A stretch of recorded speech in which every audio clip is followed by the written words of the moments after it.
In a family where authority once belonged to the mother, an unexpected storm shifted the balance. Tu Diem stood in silence, fragile yet unbroken, as judgment weighed heavily upon her shoulders. Toan's mother raised her voice, cold and merciless, determined to push Diem out of her son's life. But then came the moment no one could predict. The grandmother rose. Her words, sharp with truth yet tender with compassion, cut through the tension like lightning. For the first time, power shifted. The daughter-in-law who once ruled with pride was forced to face the strength of the elder who chose to stand beside Diem. This was no longer just a conflict between two women.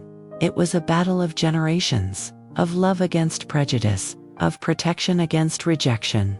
And in that reversal of power, a new hope was born for Diem. A hope that love could still triumph where family chains tried to break it.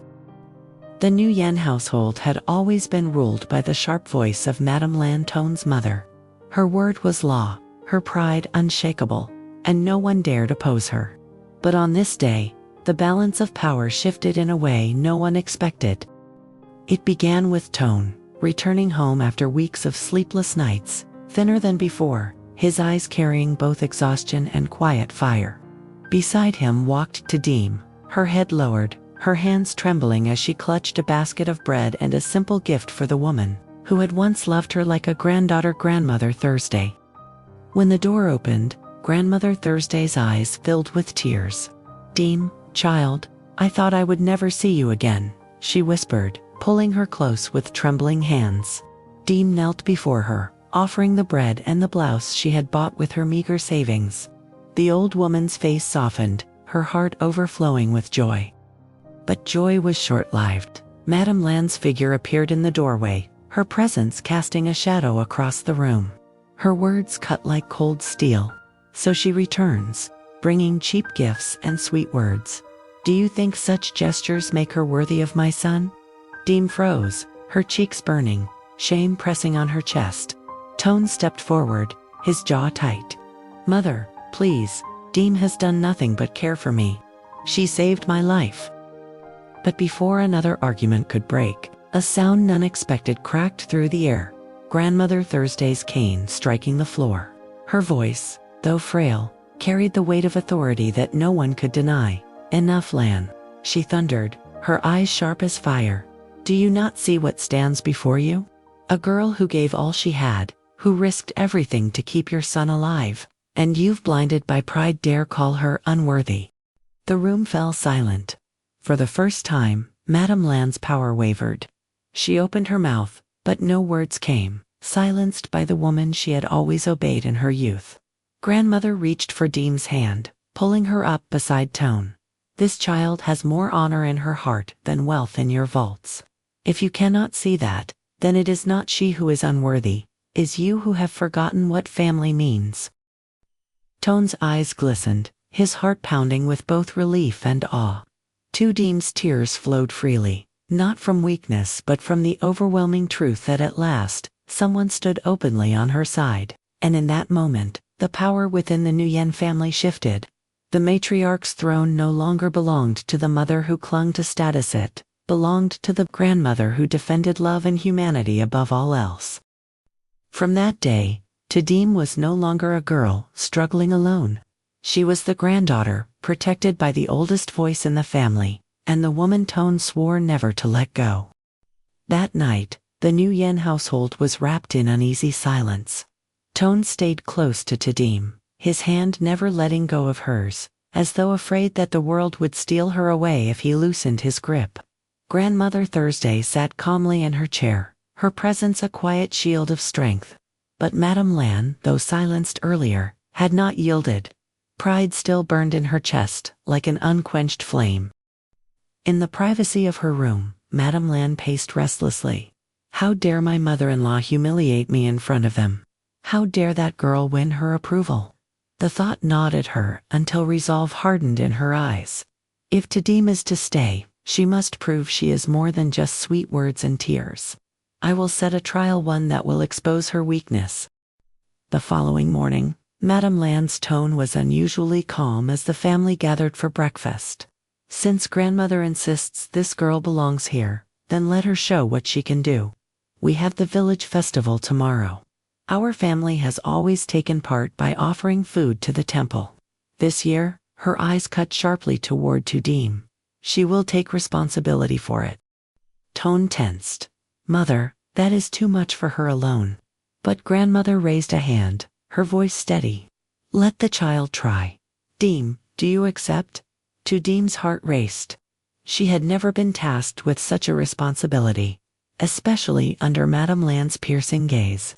But then she looked at Toan, at the quiet strength in his eyes, and at grandmother's hand resting gently over hers. Fear trembled in her chest, yet courage bloomed. Yes, she whispered, then louder, I will do it.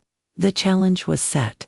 That evening, Tu Diem worked late into the night at the small kitchen in the farmhouse, kneading dough, preparing rice cakes, and gathering herbs for soup. Her fingers were raw, her back ached, but she refused to stop.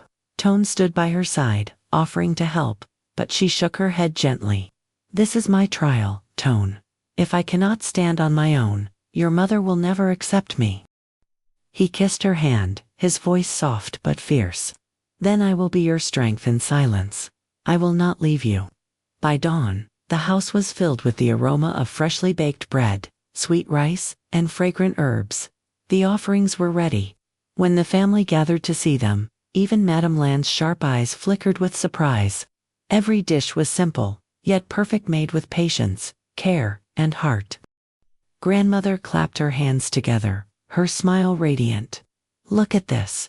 Such devotion, such skill. You see, Lan.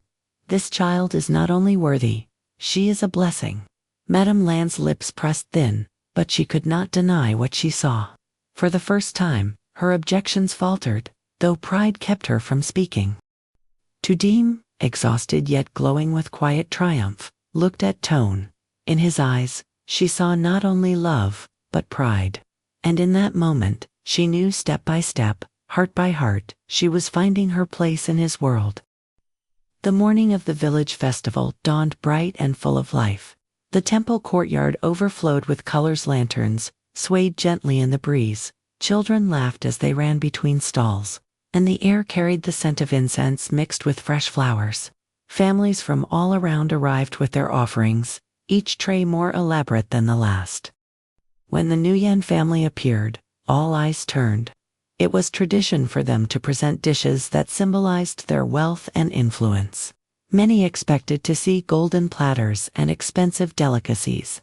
But instead, what caught everyone's attention was a humble tray carried by Tu Diem herself.